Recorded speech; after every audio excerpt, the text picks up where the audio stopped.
જય સ્વામિનારાયણ.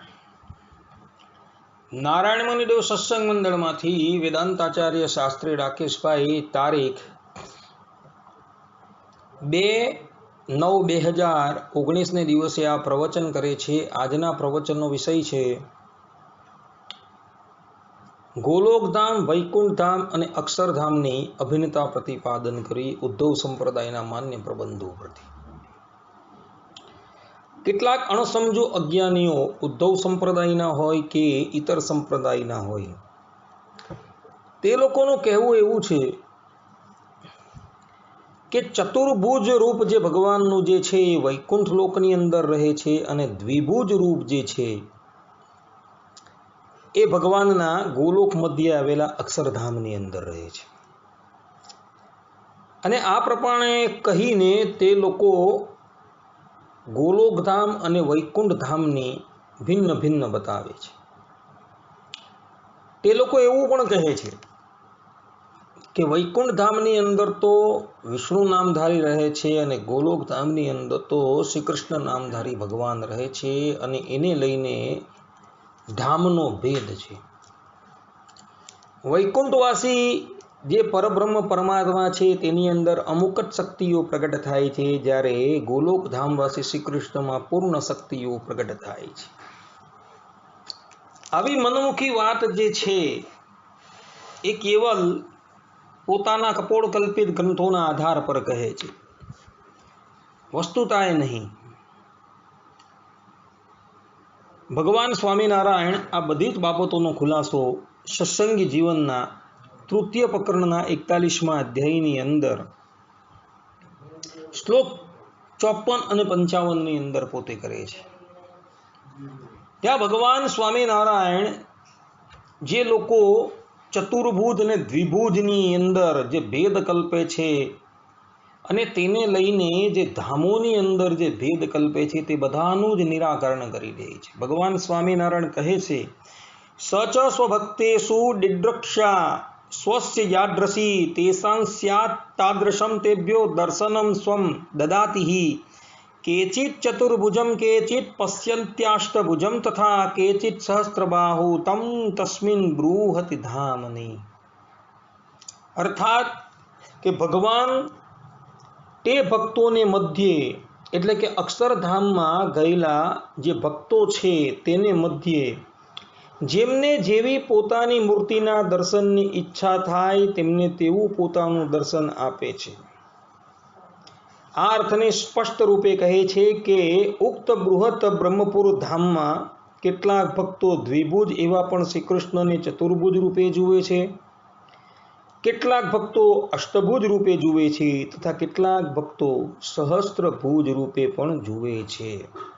અહીં ભગવાન સ્વામિનારાયણ સ્પષ્ટ રૂપે કહે છે કે ભગવત ધામની અંદર એ ભગવત ભક્ત જે છે એની ઈચ્છા એવી થઈ કે મારે દ્વિભુજને બદલે ચતુર્ભુજ રૂપે ભગવાનના દર્શન કરવા છે, તો ભગવાન શ્રી હરિ તેને ચતુર્ભુજ રૂપે પોતાના દર્શન આપે છે. કોઈ ભક્તને અષ્ટભુજ રૂપના દર્શન કરવાની, કોઈને સહસ્ત્રભુજ રૂપના દર્શન કરવાની ઈચ્છા હોય તો ભગવાન સ્વામિનારાયણ એટલે કે અક્ષરધામના અધિપતિ એ ધામની અંદર ગયેલા ભક્તને એ પ્રમાણે દર્શન આપે છે. ને આ જ વાતનો ખુલાસો ભગવાન સ્વામિનારાયણ લોયાના 18મા વચનામૃતમાં પણ કરે છે. ભગવાન સ્વામિનારાયણ ત્યાં કહે છે, તે સ્વરૂપ સદા દ્વિભુજ છે ને પોતાની ઈચ્છાએ કરીને ક્યારેક ચતુર્ભુજ પણ જણાય છે, અષ્ટભુજ પણ જણાય છે અને સહસ્ત્રભુજ પણ દેખાય છે. અહીં પણ ભગવાન સ્વામિનારાયણ કહે છે કે એ અક્ષરધામનું જે મૂળ રૂપ જે છે તે દ્વિભુજ છે, પરંતુ ક્યારેક ભક્તોની ઈચ્છાને લઈને એને ચતુર્ભુજ રૂપે, અષ્ટભુજ રૂપે અને સહસ્ત્રભુજ રૂપે દર્શન આપે છે. અહીંયા તો ધામ તો અક્ષર એક જ છે ને એમાં ચતુર્ભુજાદિ રૂપનો ભેદ વર્ણવેલો છે, એટલે એક જ ધામમાં ચતુર્ભુજાદિ ભેદ પણ કહી શકાય છે. જેમ ચતુર્ભુજાદિ ભેદથી ભગવાનમાં ભેદ નથી, તેમ તેવા રૂપથી ધામ ભેદ પણ થઈ શકતો નથી. એટલે કે એક જ ધામની અંદર ભક્તની ઈચ્છાથી ભગવાન એ ભક્તને ચતુર્ભુજ રૂપે પણ દર્શન આપે છે, અષ્ટભુજ રૂપે પણ દર્શન આપે છે અને સહસ્ત્રભુજ રૂપે પણ દર્શન આપે છે. ભગવાનનું મૂળ રૂપ તો દ્વિભુજ જ છે, પણ ભક્તોની ઈચ્છા પર અવલંબિત છે કે ભક્તો કયા રૂપનું દર્શન કરવા માગે છે. એને ચતુર્ભુજ રૂપનું દર્શન કરવું હોય તો ભગવાન ત્યાં એને ચતુર્ભુજ રૂપે દર્શન આપે છે. એનો અર્થ એવો નથી કે બીજા ભક્તને પણ એ ચતુર્ભુજ રૂપે જેના દર્શન થાય, બીજા ભક્તને એની ઈચ્છા મુજબ દ્વિભુજે દર્શન કરવાની ઈચ્છા હોય તો એ રૂપે ભગવાનના દર્શન થાય છે. એટલે આ પ્રમાણે ચતુર્ભુજ, અષ્ટભુજ અને દ્વિભુજ કે સહસ્ત્રભુજને લઈને ધામનો ભેદ કલ્પવાની ક્યારેય પણ જરૂર નથી. ભગવાન સ્વામિનારાયણ આ જ વાત અહીં કહી રહ્યા છે. સત્સંગી જીવનના તૃતીય પ્રકરણના 41મા અધ્યાયના 54 અને 55મા શ્લોકની અંદર કે ભગવાનના હસ્ત જે છે એ હસ્તને લઈને એ ભેદ કલ્પવાની જરૂર નથી. ભગવાન સ્વામિનારાયણ તો હરિવાક્ય સુધા સિંધુના 218મા તરંગની અંદર સ્પષ્ટ રૂપે કહે છે કે જે ચતુર્ભુજ, અષ્ટભુજ, દ્વિભુજ અને સહસ્ત્રભુજ ઇત્યાદિ જે ભગવાનના સ્વરૂપ છે એની અંદર જે ભેદ કલ્પના કરે છે, એને જુદા જુદા માને છે, તેની સમજણ તો અશાસ્ત્રીય છે. અર્થાત કે એવાઓની સમજણ જે છે એ વેદમાર્ગથી અને ભગવાન વેદવ્યાસજીના મતથી સંપૂર્ણપણે વિપરીત છે એવું ભગવાન સ્વામિનારાયણ કહે છે. કારણ કે જે ગોલોક ધામની અંદર જે શ્રી કૃષ્ણ ભગવાન પોતે રહ્યા છે એ જ પોતે ચતુર્ભુજ રૂપ ધારણ કરીને કાર્ય વૈકુંઠની અંદર રહ્યા છે અને તે જ અષ્ટભુજ રૂપ ધારણ કરીને ગર્ભોદાયી ધામ છે એટલે કે ભૂમા પુરુષનો જે લોક છે તેની અંદર અષ્ટભુજ રૂપ ધારણ કરીને રહ્યા છે અને એ જ ભગવાન સહસ્ત્ર રૂપ ધારણ કરીને પોતે જલની અંદર રહ્યા છે અને જેની નાભીમાંથી બ્રહ્માજીનું પ્રાગટ્ય થયું છે. એટલે એક જ ગોલોક ધામના અધિપતિ શ્રી કૃષ્ણ ભગવાન એ જ પોતે અષ્ટભુજ રૂપ, સહસ્ત્રભુજ રૂપ અને ચતુર્ભુજ રૂપ ઇત્યાદિ ધારણ કરે છે. પરંતુ આમ હોવા છતાં તેમના સ્વરૂપમાં કોઈ ભેદ નથી. એટલે જ ભગવાન સ્વામિનારાયણ કહે છે કે અતશ્ચાસ્ય સ્વરૂપેષુ ભેદો જ્ઞેયો ન સર્વથા ચતુરાદિ ભુજત્વમ ચ દ્વિભૂતચૈછિકમ. કે આ ચતુર્ભુજ, અષ્ટભુજ અને સહસ્ત્રભુજ ઇત્યાદિ જે ભેદ દેખાય છે તો દ્વિભુજ એવા શ્રી કૃષ્ણ ભગવાનની ઈચ્છાએ કરીને છે. એટલે માટે શ્રી કૃષ્ણ ભગવાનના રૂપની અંદર ક્યારેય પણ ભેદ ન જાણવો. કારણ કે ભગવાનનું આત્મ તત્વ તો એક જ છે, એની અંદર ભિન્નતા નથી. એ એક જ આત્મ તત્વ ચતુર્ભુજની અંદર પણ છે, અષ્ટભુજની અંદર પણ છે અને સહસ્ત્રભુજની અંદર પણ છે. એટલે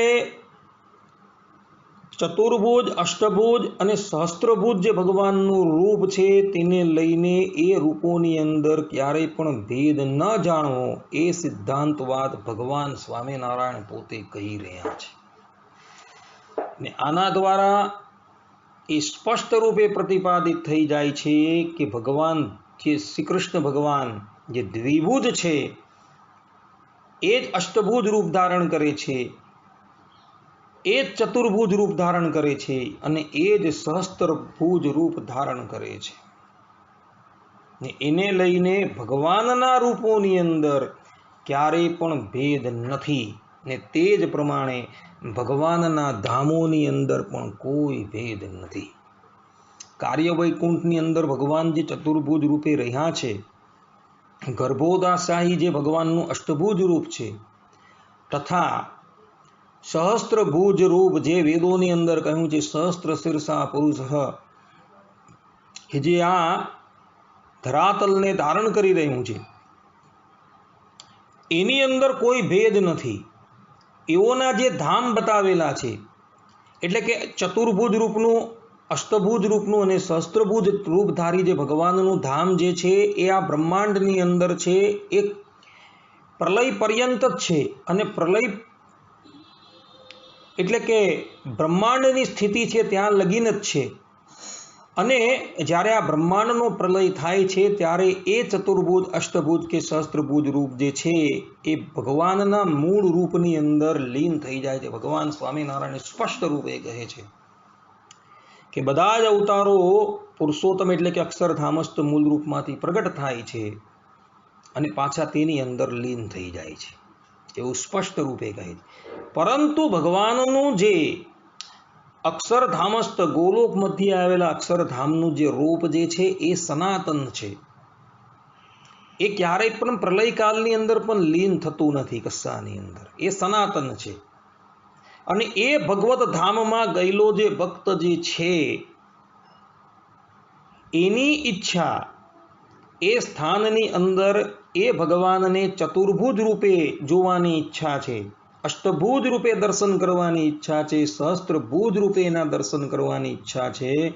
તો ભગવાન સ્વામિનારાયણ સત્સંગી જીવન 3:41-54-55 સ્પષ્ટ રૂપે કહે છે કે એ ભક્ત તે રૂપે એ ભગવાનના દર્શન કરે છે. ને આના દ્વારા એ સ્પષ્ટ રૂપે પ્રતિપાદિત થઈ જાય છે કે નથી ભગવાનના ધામની અંદર ભેદ, કે નથી ભગવાનના સ્વરૂપની અંદર ભેદ.